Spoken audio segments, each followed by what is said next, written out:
See, this is a fine line where if someone says, I want to grow so that way I can gain status, that's not satisfying growth. That's satisfying significance. So the idea of growth is I'm growing because I'm capable of it.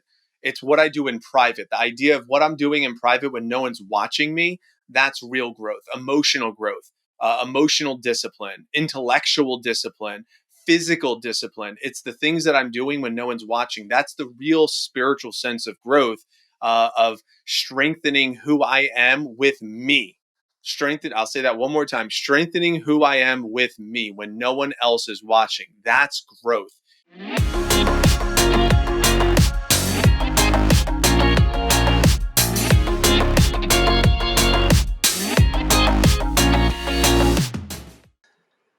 Hello, everyone, and welcome to the Better Than Rich show. I'm your host, Andrew Biggs, and I'm here with my co-host, Mike Abramowitz. Mike, you got a haircut?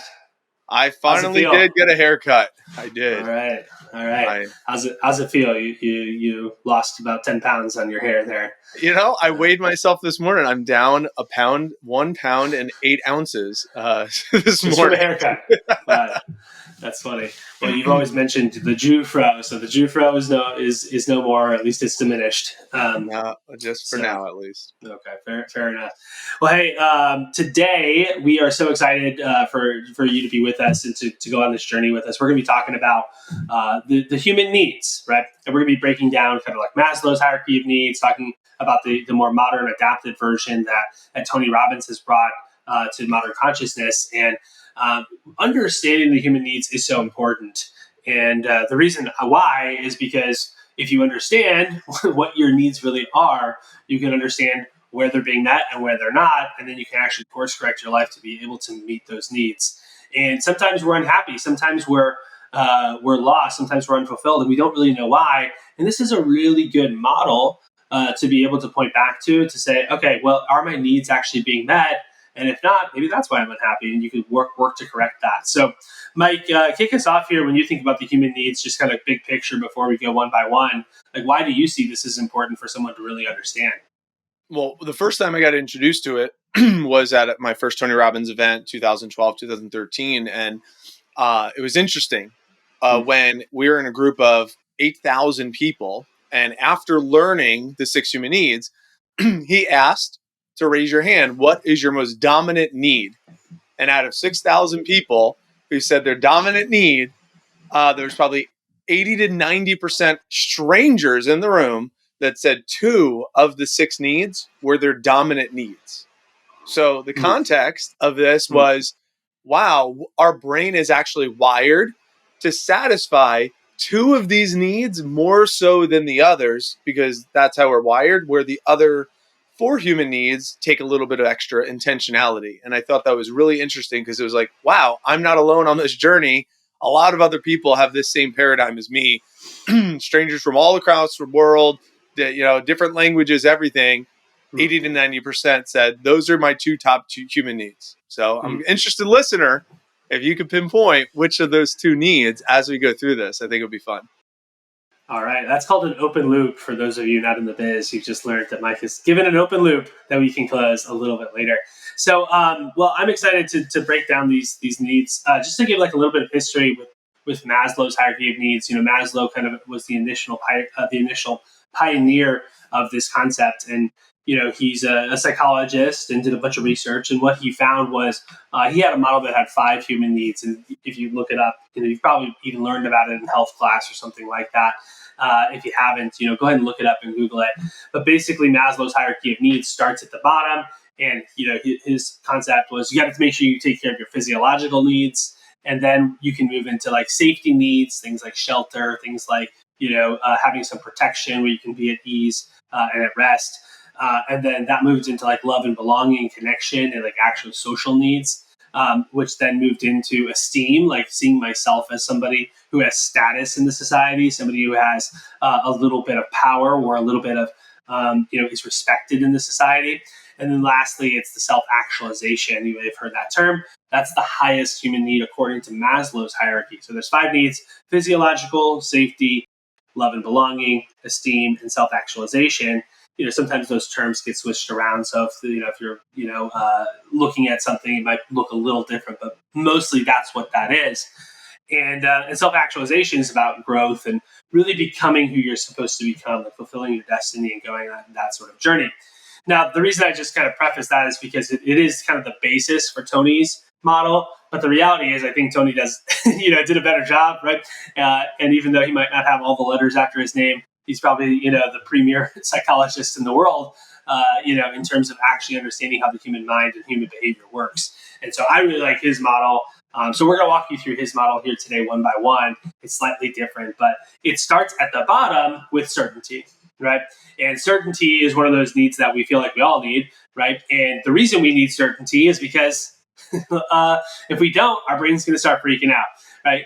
In part, there are those physiological needs. We need to know where our next meal is coming from. We need to know that we, have food on the table, that we're taken care of, that we can be at rest and actually get well rested and sleep and such, and that there's relative predictability in our lives, right? If you think about any moment where the rug got pulled out from underneath you in life, let's say a tragic event, the death of a loved one, or the loss of a job, or all of a sudden, a relationship, you get a divorce or something like that, and something really radically changes, what's happened to you psychologically is a lot of the certainty was removed from your life.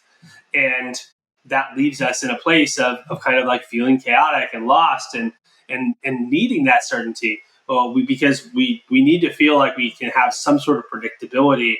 Otherwise, we kind of go into fight or flight. So, Mike, what's coming up for you around certainty? Yeah, certainty is how we survived as a species. I mean, Right.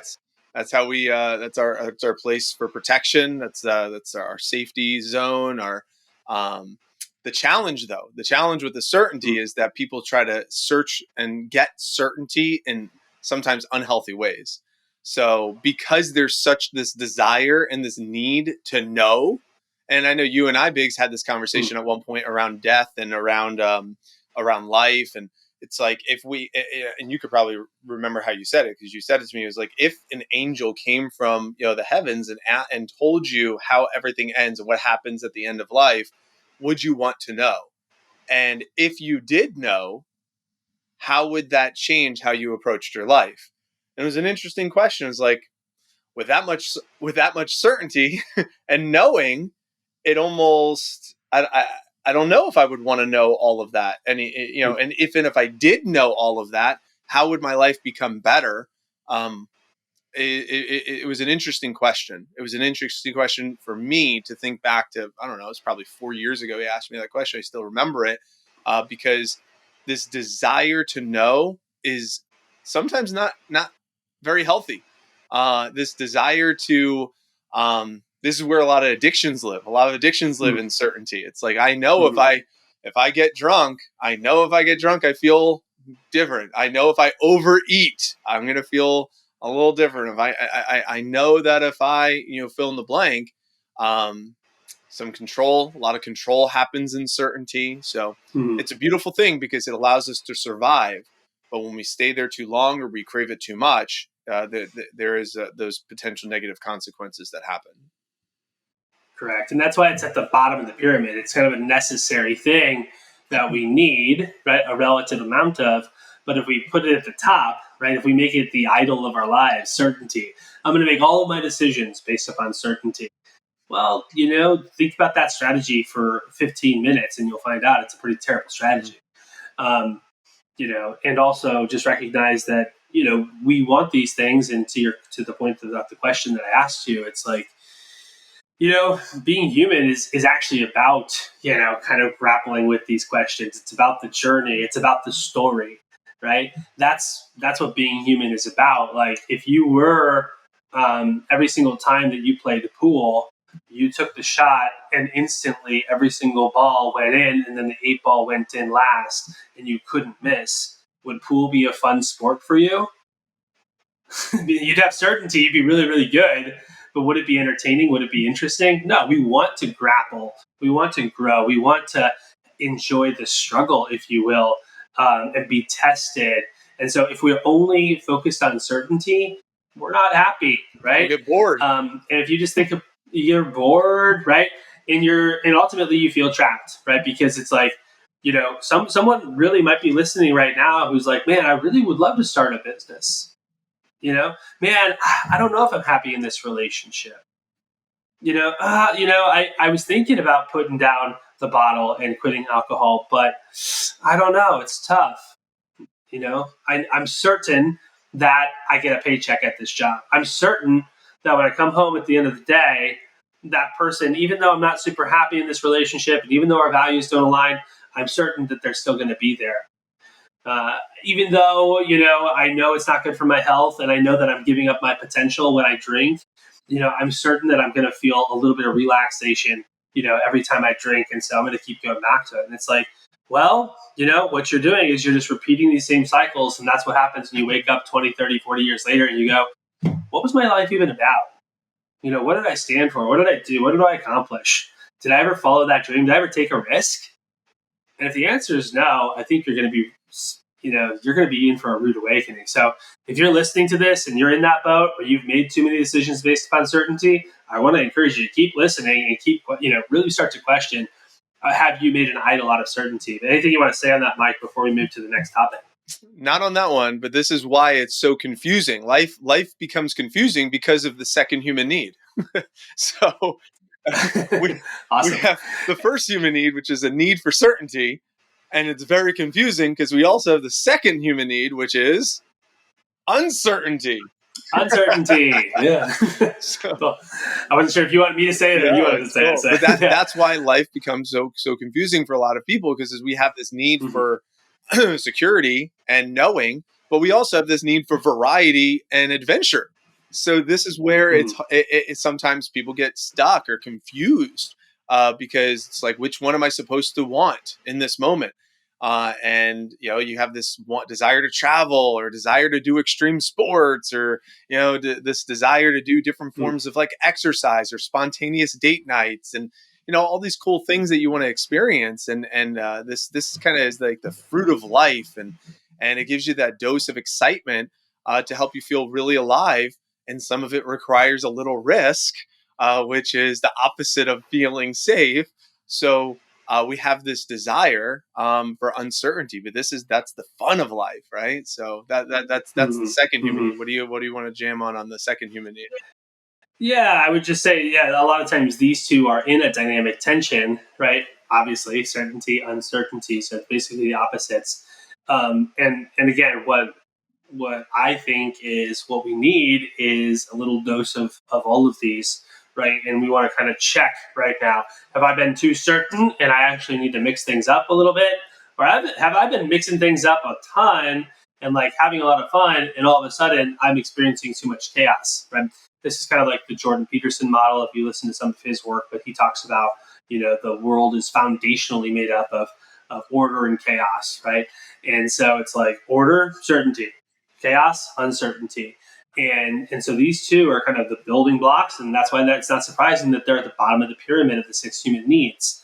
But the question is, are you getting enough variety, right? Are you mixing it up a little bit? Are you stuck in a rut? Well, maybe mix it up. Do something, spontaneous. Do something interesting. Try something new. Go to a new workout class, right? Try something spontaneous. Go on a hike to a place you've never been before. And stretch, go do something adventurous or fun or dynamic or something that's interesting to you. Pick up a new book, meet a new friend, go somewhere that you don't feel completely comfortable. And so it's like the certainty is your comfort zone. Uncertainty is stretching your comfort zone by definition. And like we need a healthy dose of both. I also see some people, especially young people. I know I used to do this quite a bit, where it's almost like I was addicted to variety, right? Like I love variety like so much. It was like every day must be novel and interesting, and everybody who goes to work every single day, and wow, that's boring and it's too predictable, and I need everything to be crazy and interesting, and not surprisingly, that's why I moved to India. It's like talk about unpredictability on the streets every day. When I was going to see it was just like prime people watching opportunities nonstop all the time. If you're into people watching, like go to India, you will not be disappointed. But just like, you never knew what was going to happen, right? Like every single day was a surprise, and that was fun for a while until you're like, okay, I have children and I need to protect them and I need to worry about certainty. So I guess what I'm saying is sometimes we can make an idol out of uncertainty too, and it's like, I'm just an adventurous spirit. Okay, fair enough, but are you grounded enough to actually put that into use and be of use in the society to like actually help people out? Or you're an adventurous spirit, and you're always doing interesting things, but underneath your finances are a mess, right? Or your relationships are a mess or whatever, because you haven't actually built a foundation that's worth anything. So these are just some pitfalls that I see with variety and uncertainty. Yeah, anything you want to say a on that? lot of times people, when they're bored, they go to this extreme, and if they're like, you see the midlife crisis where you see someone like get the Corvette, and it's funny. I was driving them out with a couple people, a couple friends, and they're like, this guy pulls up with a brand new Corvette, and you couldn't see who was in it. Someone in the car was like, I guarantee he's like a white male that's probably like in his 60s that's driving that car right now. It's like the midlife crisis car that needed a little bit of variety in his life. It's just, that's good. There's also, what is also variety? What is also uncertainty? Danger, violence. These unhealthy addictions, drug abuse, pornography. Some of these unhealthy addictions show up because it's like, oh, I wonder what's going to happen next, or what can transpire from this. So one thing you'll learn, and one thing I learned, is that as you're going through the human needs, anytime you could satisfy 3 human needs out of the 6, it becomes an addiction.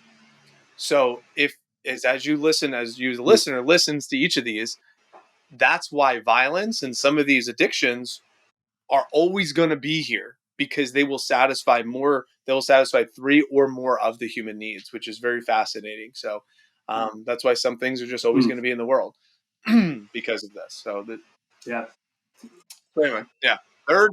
Absolutely. And yeah, this is this is really interesting. And I mean, you're bringing up a side point, but I think it's important where people want to eradicate violence. They want to eradicate this, that, and the other. It's like, even if you eradicated violence, like the next day, right, there'd be violence, or at least next month or whatever. Like there's always going to be certain things like that, and maybe that's a pessimistic view, and you don't want to subscribe to it.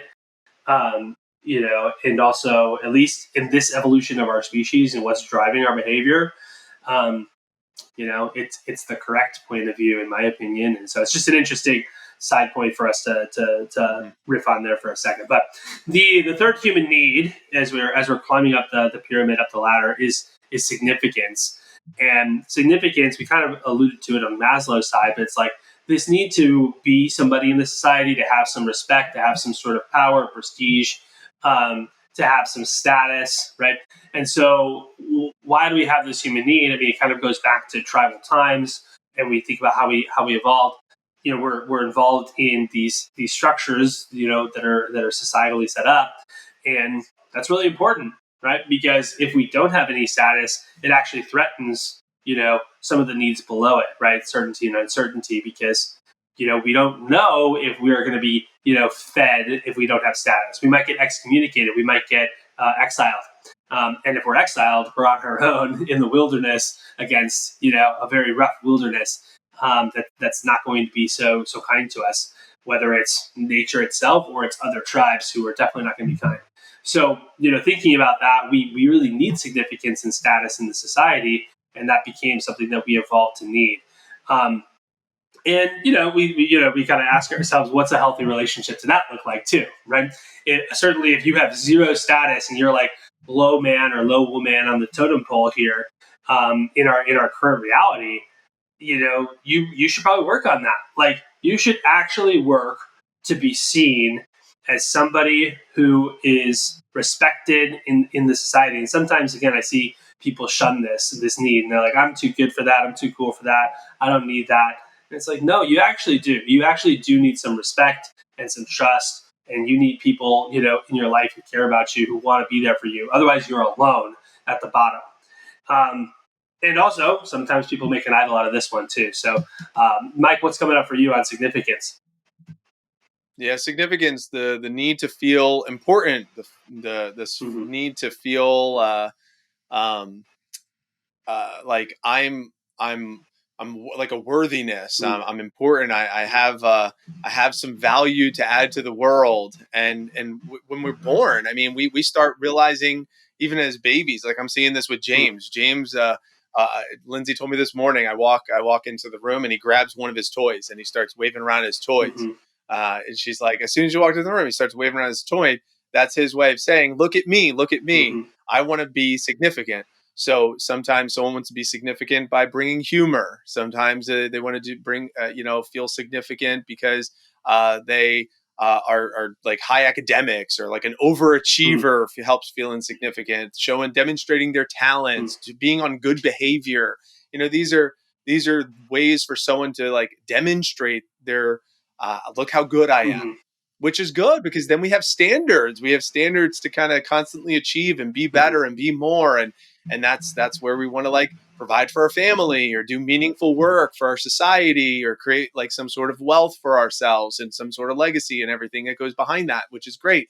A lot of athletes, this success, their version of success might be winning the number one or being the best and sales, and all of that is fantastic. Mm-hmm. It's so good for us. And at the same time, on the flip side, well, what does it mean to feel insignificant? What does it feel to have low self-esteem, to not feel worthy, to have low self-confidence and be hyper focused? If someone is so hyper focused to be liked or received or feel like they're needed, and then if they're not, well, sometimes they might, what's the saying, it's like I could have the tallest building in the city by doing two things. I could build my tallest building or I could destruct and knock down everybody else's. Mm-hmm. But this need for significance comes from working really hard to build it or working really hard to knock everyone else's down because they really need to feel like they're the best. And if that's the case, well, that's where relationships start to crumble a little bit. That's where, the likability factor starts going down.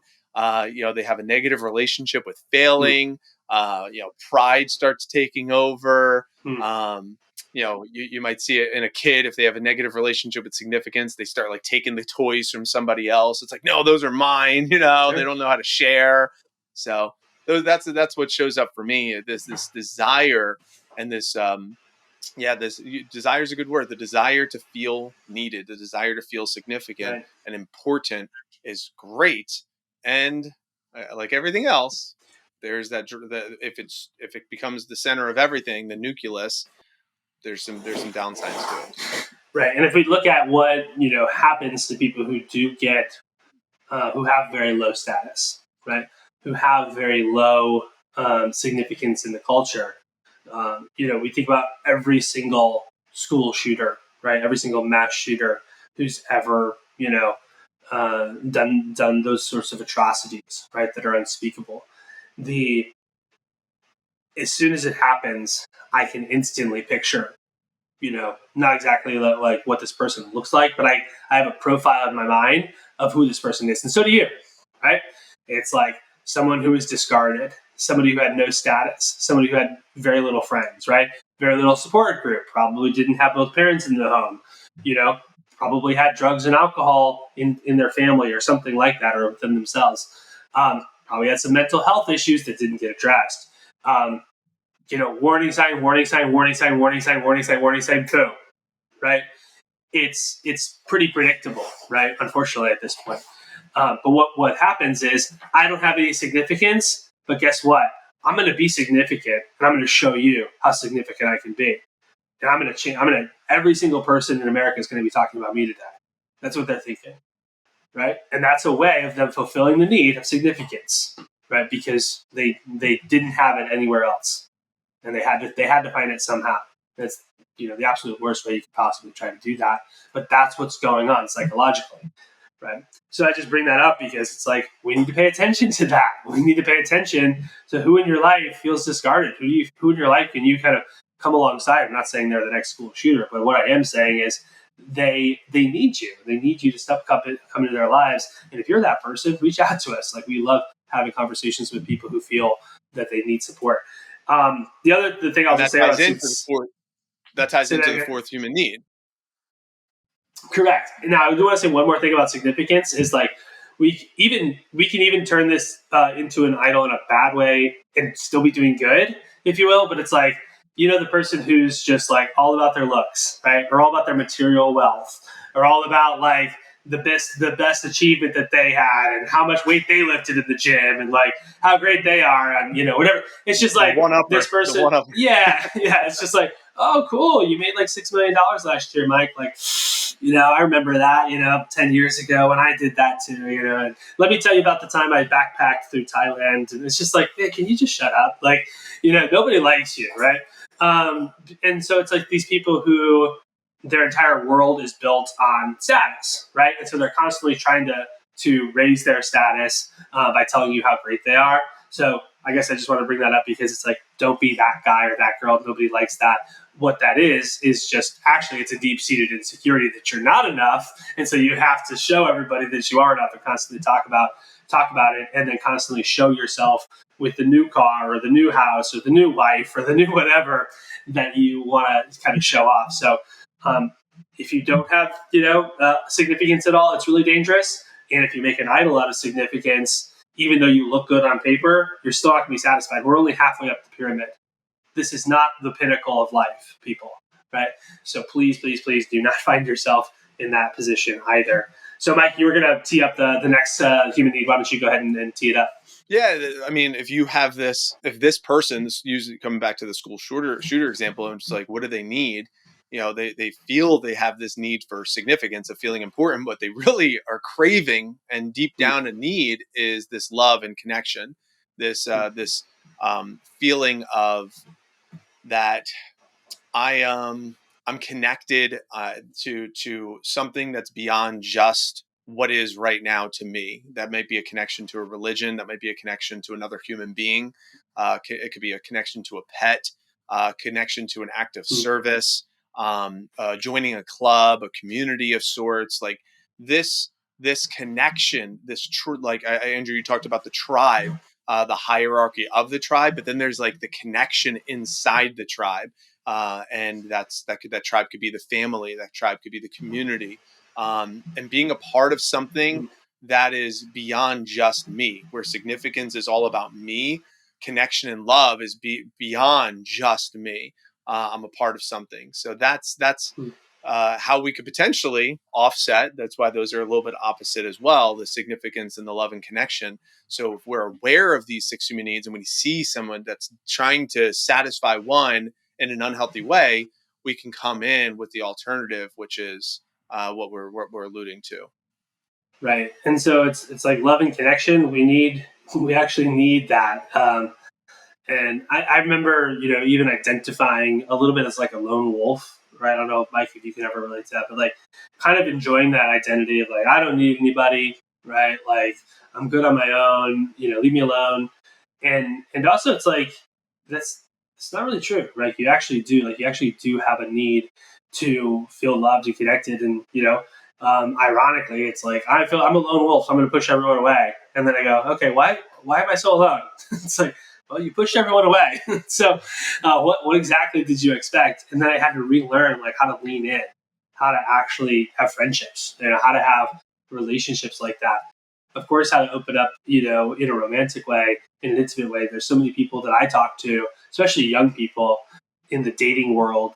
They just feel like, man, I've been hurt before and I can't open up, or, I can't open up because I'm afraid to get hurt in the first place. And so it's like, we're always, or they have, this sort of thing like, well, it'll never last, or they have some sort of story. There's always someone, too many fish in the sea. They have FOMO. But like the idea behind love and connection is we need it, right? I mean, we're starting to near these higher level needs, right? This is 4th out of 6. And this is like something we need if we really want to be fulfilled, right? We don't need it if we want to survive, but we need it if we want to be happy, right? And that's why like finding communities, right, and places where you can be yourself is super important. I wrote down church, family, business communities like the Better Than Rich community.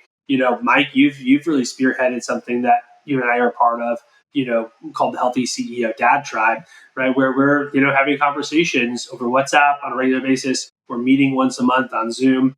And it's like a place for us all to come together, and nobody's telling each other, anything. Nobody has any sort of ulterior agenda. Everyone just comes in and just, says, hey, what do you guys need? How can I be there for you? Even just to be seen, heard, respected, have some camaraderie. We're getting together in November to hang out again. But like, Mike, why don't you speak to like, why did you even create that? And what need is that fulfilling for you and for the men in this tribe? Well, it came from the very low place where I felt like I was that lone wolf. I remember I was in an argument with myself and projecting that into others in my life. And I got a hotel room for a night. I was like, I just got to get away. And that was the birthplace. So through my journaling, I was like, I need to have like-minded people around me that could empathize and understand. So I made a list of other men in my life and I put the categories of what I wanted that tribe to look like. And at that point, it was called the Caring Kings. The Caring Kings is what I was going to call it. And I made the list of the criteria. They had to be in this age range. They had to be family men. They needed to be business savvy. They needed to have certain goals to be change agents in the world, make a positive difference. And, just made this list. And then I made a list of people that I was connected to. And I said, I'd like to strengthen a brotherhood with these individuals. Like, what might that look like? Why do I want this brotherhood? Well, it was also inspired because I saw a Facebook post from Hal Elrod, John Vroman, Justin Donald, and Les McDaniel, I think his last name, or Daniels. And I saw this post that's like, they're in their mid 40s at this point, and I'm in my mid 30s. And these guys are just crushing it. The net worth average between all of them is probably like $80 million or something like that. And they're, hanging out with their friends and having a meal and, doing a little toast or whatever. And, their families travel, their kids hang out. They play volleyball once a week on a Saturday morning. And I'm just like, that's what I want. I want that in 10 years from now. So if I want that in 10 years from now, I got to start now. I got to start fostering these relationships now. I got to start, creating strong connection now. So it's almost like a 10-year vision that was birthed at the end of 2019.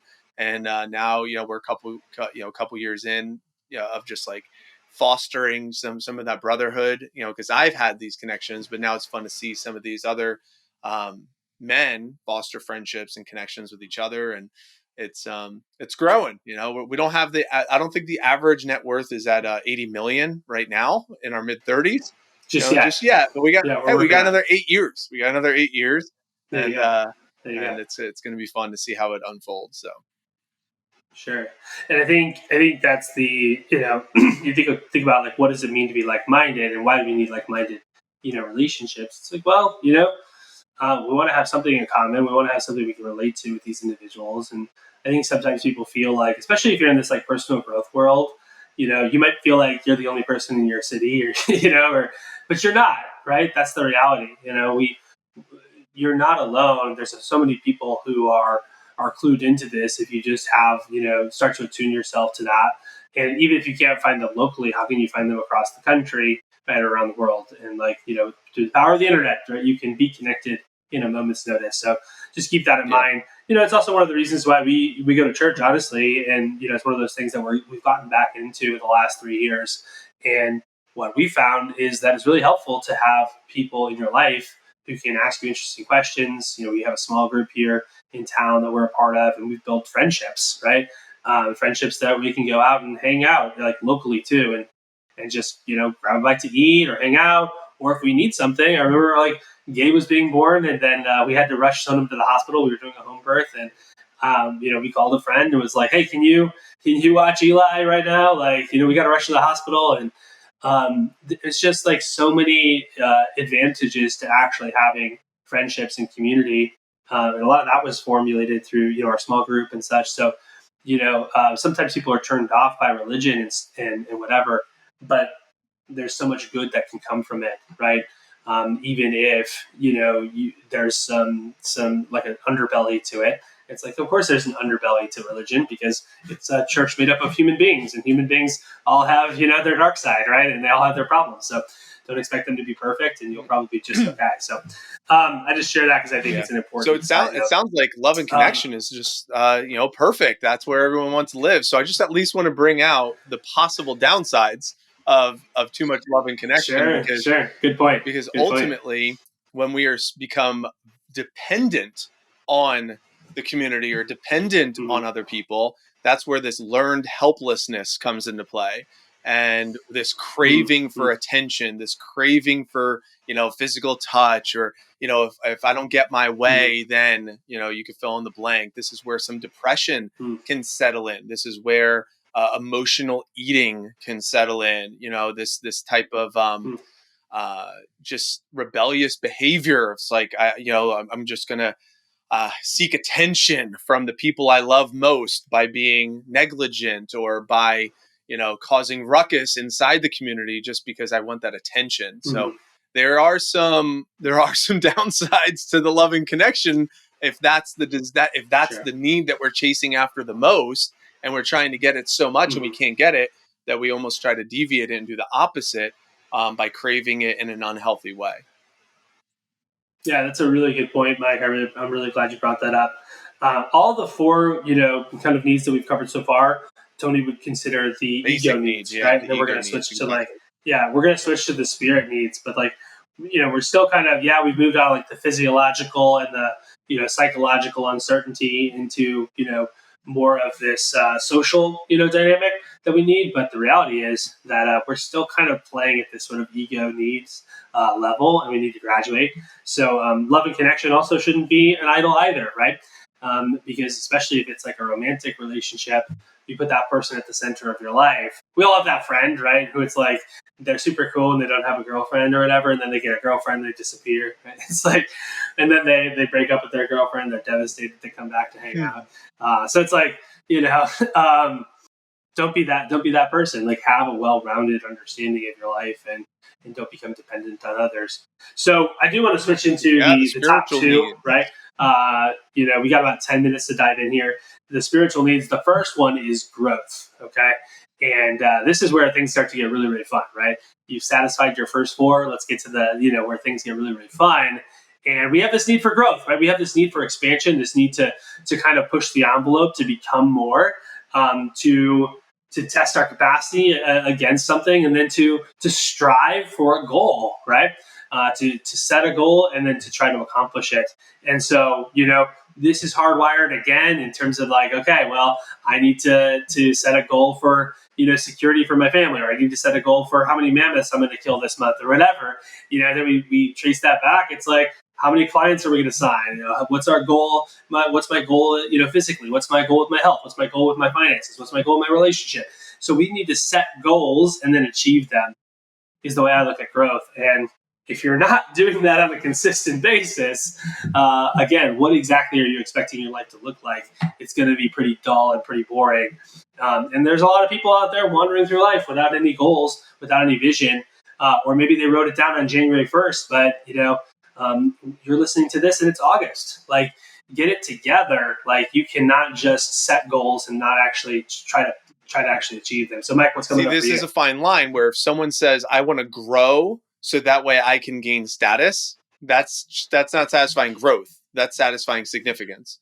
So Sure. the idea of growth is I'm growing because I'm capable of it. It's what I do in private. The idea of what I'm doing in private when no one's watching me, that's real growth, emotional discipline, intellectual discipline, physical discipline. It's the things that I'm doing when no one's watching. That's the real spiritual sense of growth, of strengthening who I am with me. I'll say that one more time, strengthening who I am with me when no one else is watching. That's growth. And that's what we're talking about. It's the goals that, Andrew, you're talking about, is like the goals that are important to me, not to gain status, but just know that I have potential and I want to unlock more of that potential that I've been gifted with. That's what it means. That's what growth means to me. Growth in life, growth in marriage, growth in Yeah. health, growth in career, growth in character, growth in generosity. And by me growing as a human, by me growing into the best version of me, it allows me to have the capacity for my sixth human need, which is I grow in order for me to give. The more I grow, the more I can give and I can contribute. And hence that's the sixth human need is I become more of me. I fill up my cup so high that it overflows, and it overflows to offer more to the world, which is the sixth human need of contribution. And the contribution is the act beyond me. And so if you want to riff on that one, but I kind of just, I don't know if you had more on growth, but I was just, no, you're great. No, I think it's complete. I mean, I think it makes sense. It's like for growth, are you setting goals? Are you achieving them? Are you becoming more? And are you working on your character, right? Are you building up this sort of characterological strength? If you have weaknesses, are you addressing them? And because we all have weaknesses, right? We all have like character defects. And so, you need to recognize what those character defects are. That's why it's also helpful to have loving connections so they can point those out to you and reflect them to you. And so, in a loving way. And so then you can actually grow. And once we grow, then we want to ultimately make an impact. Because once you realize that you are becoming more, the natural impulse is to want to give it to somebody else, is to want to go out and actually contribute, right, to the world in some meaningful way. And you all have gifts to give. If you're listening to this and you're like, I don't know how to contribute, I don't know what gift I have, like you have superpowers, you have unique things that you have, whether it's a trait or it's a skill, or maybe you have a special experience that you've gone through. You've gone through something that very few people have gone through, or you overcome something that's really difficult to overcome, and that becomes something that you can serve other people with a similar problem. So I don't know what it is that you're here to do, your impact, but we believe that every single person listening to this is here for a unique purpose. You have a destiny, and it's your duty, it's your responsibility to go out and to seek that destiny and to make it a reality. And that's the hero's journey. That's the journey we're all on. The hero doesn't go on the journey for themselves, right? The hero doesn't go on the journey just so they can enjoy, the gold the dragon was hiding, right, and protecting. They go on the journey to slay the dragon, right, and save the town, right, and to feed the village with the remains of the dragon. That's really the essence of the hero's journey, broken down. And so it's we want to make an impact, and that's when we feel most alive. If you think about any moment in your life where you felt at your best and fully alive, it probably had to do with actually giving back. So what else do you want to add about impact, Mike? I know it's an important part of your life. You obviously run PB&J for the USA, and obviously the local chapter, PB&J for Tampa Bay. You've fed so many homeless people in the city and around the country. So why don't you speak to this a little bit, and we can start to wrap up. Yeah, I you reach a point where you want to get off self and on purpose, and most of us get to that point when we are spending a lot of time in growth. And I spent a lot of time in learning, so that's why I wanted to write books. I spent a lot of time in earning, so I wanted to give back. So it's just like anything else. If you fill yourself up with something, you're eventually going to want to teach that or provide that or offer that to other people. And that's essentially what happened. I mean, I had spent a lot of hours teaching and speaking. I spent a lot of hours coaching and earning and in the business. It's like, what can I do to just like something small to give back? And something small to give back was making a couple sandwiches. 7 years later, 100,000 sandwiches later, and hundreds and hundreds of volunteers later, it just started to become a movement, because that's how many people want to give back. They just sometimes don't know how. And it takes one person to just follow through on the growth and say, all right, I'm committed to this. And then other people will follow, and it creates a movement. So to Andrew's point, what is your interest? What is your passion? What is your skill? What is your ability? What is your desire? How can you grow inside of that even more, so then you can offer that to others? So coming back full circle to close with the open loop, when you see the six human needs: certainty, uncertainty, significance, connection, growth, and contribution, Tony Robbins asked a group of 8,000 people, said, which is your dominant need, your primary need that you've been filling during the last, in the past? 80 to 90% of the room, certainty and significance. Those are the two. The need to survive and the need to feel important. If I feel important and I know what's happening in my life, Those are the two Hmm. basic needs that the average human is trying to satisfy on the regular basis. So, ending this episode, I would invite you to think, what if you replace those needs with two other ones, hypothetically? What would the lens of life look like? And it might sound something like this: if certainty and significance was the need to survive and be right, well, I want to go to work so I can provide for my family and feel good. Now, if you say I want to switch it to significance, or I want to switch certainty with growth and significance with love. Cool. I'm going to go to work so I can learn how to become a better person and a business person. So that way I can show up and spend more time with my loved ones and be more present and establish more connection with the people that are important in my life. Same exact work, different paradigm shift, different lens, different intentionality.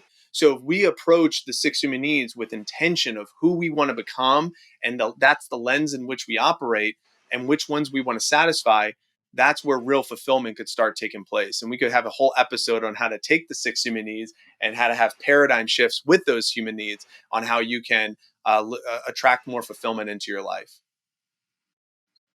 Well, that's beautiful. And I 100% agree with everything that you were saying there. So thank you so much for that powerful close. I hope you enjoyed this episode as much as we enjoyed making it. It's been a pleasure.